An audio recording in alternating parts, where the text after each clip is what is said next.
Hello guys, welcome back to my channel epic kids. ఈరోజు మన YouTube ఛానల్లో వచ్చే డిష్ పేరు వచ్చేసి ఆవిరి కుడుములు. ఇది మా మమ్మీ వాళ్ళ ఊర్లో చేసే స్పెషల్ డిష్ అండి. నాకు మాత్రం చాలా ఫేవరెట్ అండి. మీరు కూడా ఒకసారి ట్రై చేసి చూడండి. చాలా ఈజీ అండి ప్రాసెస్.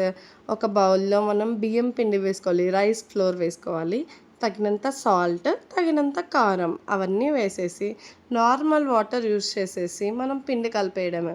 మీరు హాట్ వాటర్ యూస్ చేయాలి అని ఏం లేదండి. అసలు నేను నార్మల్ వాటర్ యూస్ చేసి చేస్తాను. వీడియోలో చూపిస్తున్నట్టు నీట్గా అన్నీ కలిపేసుకొని మీరు కన్సిస్టెన్సీ ఇలా వచ్చినా చాలు. మరీ గట్టిగా అవసరం లేదు, పిండి మరీ జోరుగా అవసరం లేదు. ఇలా కలిపేసుకొని ఒక 3 to 4 పార్టీషన్స్గా ముందే చేసి పెట్టేసుకోండి. ఇదేమి ఆయిల్లో వేసి మళ్ళీ అలా మురుకులు చేసినట్టు చేయాల్సిన పని లేదనమాట.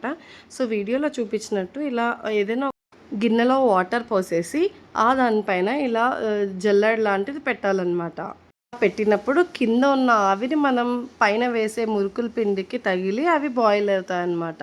చాలా మంచి కుక్ అవుతాయి. సో ఇప్పుడు మురుకుల పావులో ఈ పిండి మనం ఇందాక కలుపుకున్న పిండి ఉంది కదా, ఇలా పెట్టేసి నీట్గా ప్రెస్ చేసుకోవాలి.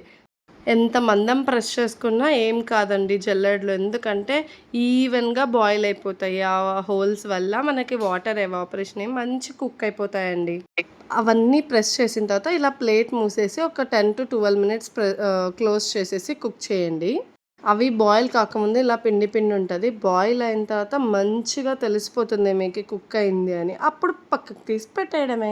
మీ పిండి క్వాంటిటీని బట్టి ఒకసారి 2 సార్లు అనేది ప్రెస్ చేసుకోవడం, కుక్ చేసుకోవడం ఉంటుందండి.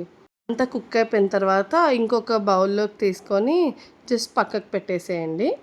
కుక్ అయిపోయినాయి, అదొక పెద్ద ప్రాసెస్ అయిపోయింది. కానీ నెక్స్ట్ ప్రాసెస్ ఉందండి. ఆ నెక్స్ట్ ప్రాసెస్లో వచ్చే టేస్టే వేరండి. మళ్ళీ ఒక బౌల్ పెట్టేసి ఆయిల్ వేసేసి పోపు వేసేసేయండి. ఆ తర్వాత సన్నగా తరిగి పెట్టుకుని ఆనియన్స్ వేసేయాలి. ఇవి సన్నగా ఉంటేనే నీట్గా ఫ్రై అయిపోతాయి, అప్పుడు మంచి టేస్ట్ వస్తాయి. అవి కొంచెం ఫ్రై అయిపోయిన తర్వాత మెంతాకు మెంతి లీవ్స్ వేయాలి. అది బాగా వేసేసి ఫ్రై చేసేసి అది ఫ్రై అయ్యేటప్పుడు లాస్ట్లో కొంచెం సాల్ట్ వేయండి. అప్పుడు దాంట్లో వేసిన సాల్ట్ దీనికి సరిపోద్ది అనమాట.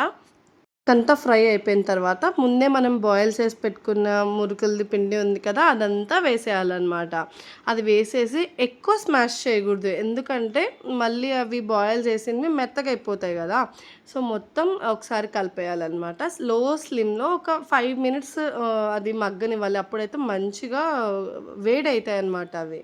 నెక్స్ట్ వీడియోలో చూపించినట్టు ఇది పల్లీల పొడి. జస్ట్ ఓన్లీ రోస్టెడ్ పీనట్స్ని మనం మిక్సీ వేసేసి ఆ పొడి దీంట్లో వేయాలి. అప్పుడైతే ఆ పిండి మురుకులు దానికి ఈ పొడి అంటుకొని చాలా మంచి టేస్ట్ వస్తుందన్నమాట.